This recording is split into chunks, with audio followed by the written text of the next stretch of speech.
এই যে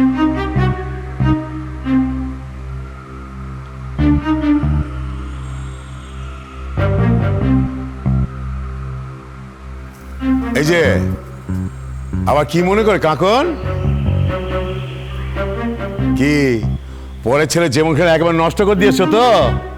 তোমাকে আর কি বলবো মা, এমন অলক্ষীয় মানুষ হয়।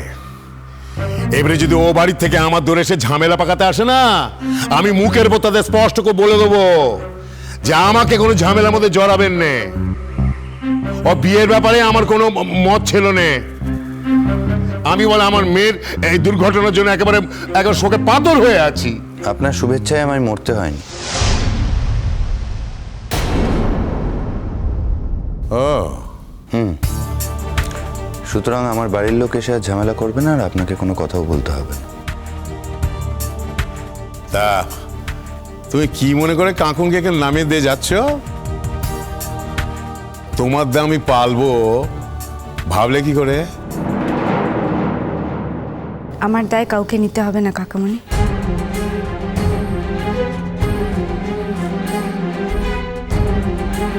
আমি মাকে নিয়ে বাড়ি ছেড়ে চলে যাব। বিশু জ্যাঠাকে বলবো আমাদের মা মেয়ের জন্য একটা থাকার ব্যবস্থা করে দিতে। আচ্ছা, খুব ভালো কথা। বিশু জ্যাঠা একজন পরের লোক, তার কাছে তবুও থাকা যায়, কিন্তু আমার কাছে নয়। থাম থাম, তোদের মা মেয়েকে লেকচার ঝাড়তে হবে না। খুব লেকচার ঝেড়েছিস। হ্যাঁ, বিশু জ্যাঠা, কথায় কথায় বিশু জ্যাঠা। তাই বিশু জ্যাঠাকে কোত্থেকে জোটালি শুনি? মনে হচ্ছে মালদা থেকে সঙ্গে করে এনেছিলি এই বিশু জ্যাঠাকে। আমার সম্মান খানা থেকে গাঁ একেবারে মাটির সঙ্গে মিশিয়ে দিয়েছিস, তবু শান্তি হচ্ছে না। আমার মেয়ের জীবনখানা নিজে হাতে নষ্ট করেছিস তুই, নির্লজ্জ মেয়ে কোথাকার। শোনো, ঘরে জামাই এসেছে, বেশি আবল তাবল বকো নেই বলে দিলে। ছুটির জীবনখানা সে নিজে নষ্ট করেছে, আর যেটুকু বাকি ছিল তুমি তুমি তুমি শেষ করেছো। আমার মুখ খুলিও নে বলে দিলে ভালো হবে না, কিন্তু জামাই ঘরে এসে বলে আমি কিন্তু চুপ করে থাকবো না, শুনে দেখো।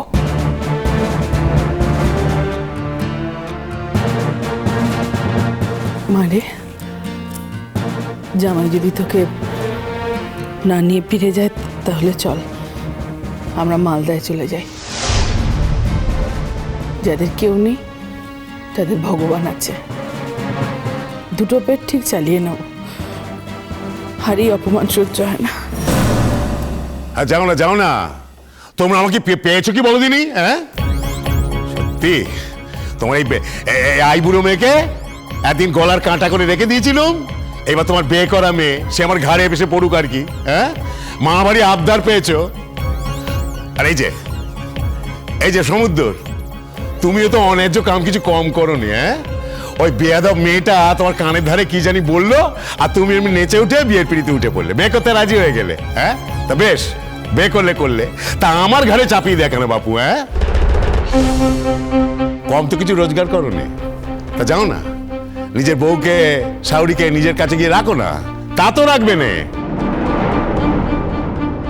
এমন অকাল কুৎসান্ন মেয়ে এমন ঘর থাকবে কি করে শুনি? হ্যাঁ, এ কি আমার মেয়ে? হ্যাঁ, তবে আমি তো কিছু মানবনি। ঘাড় পেতে দায়িত্ব যখন তুমি নিয়েছো, সে দায়িত্ব তোমার পালন করতেই হবে। হ্যাঁ, আর এই যে কাকন, এই যে ঘাট ধাক্কা দিয়ে তোকে বিদায় করে দিল, পাওনা গন্ডা কিছু দিয়েছে?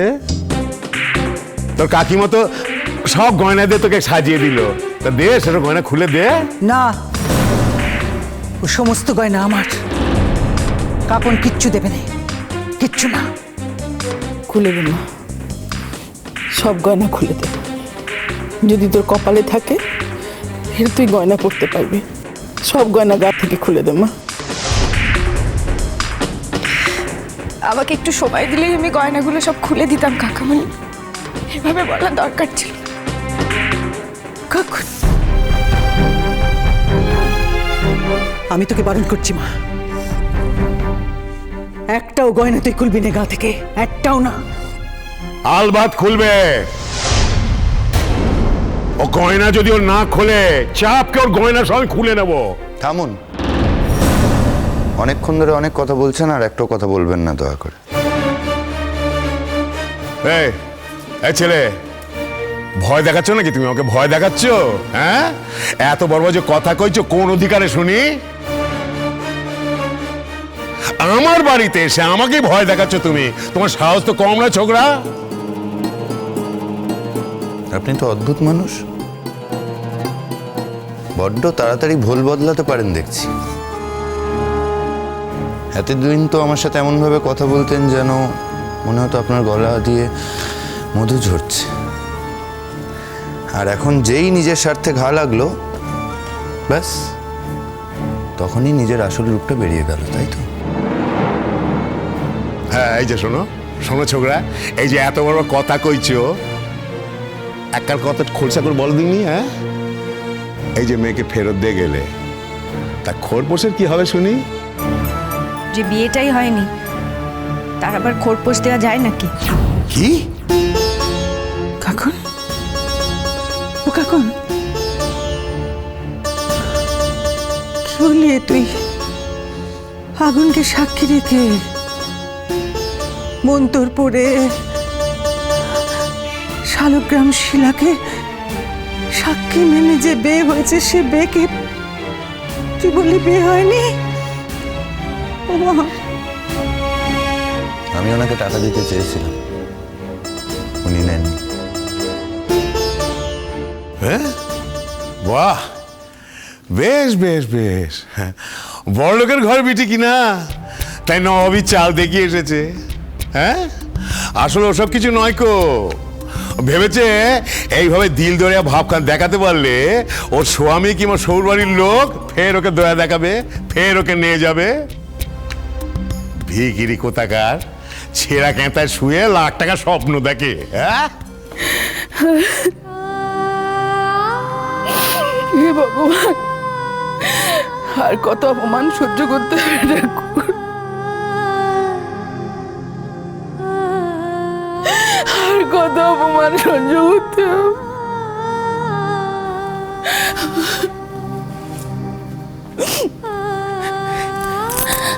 সমুদ্র, একটু দয়া করো বাবা। আচ্ছা সমুদ্র, তোমরা তো অনেক বড় লোক, তোমাদের বাড়িতে তো আমার মেয়ের মতো অনেক অনেক কাজের লোক আছে। ওকে ওকে সেরকম ভাবে একটু থাকতে জায়গা দেবে, একটু আশ্রয় দাও। আমি তো আমার মেয়েটাকে রাস্তায় ফেলে দিতে পারবো না। না মা, চুপ কর তুই। আমাদের আবার মান অপমান কিসের রে? কিসের মান অপমান? ঘর থেকে বের করে দিলে কিভাবে রোজগার করবি? লাইনের ধারে দাঁড়িয়ে তো তোকে রোজগার করতে হবে। তার থেকে ভালো না বাড়িতে কাজে লেগে যাওয়া? দিদি, আমি ঠিক বলছি বসুমতী, যা বলছি সত্যি বলছি, সেটা তুইও জানিস আর আমিও জানি। এই মেয়েটাই তখন স্বামী বলে আমাকে ছুটে গিয়ে বাঁচিয়েছিল, আর এখন ওর এত নিগ্রহ দেখেও আমি, কিন্তু আমার কি করার আছে? কেউ যদি আমাকে দুশ্চরিত্র ভেবে আমার সাথে ঘর না করতে চায়, তাহলে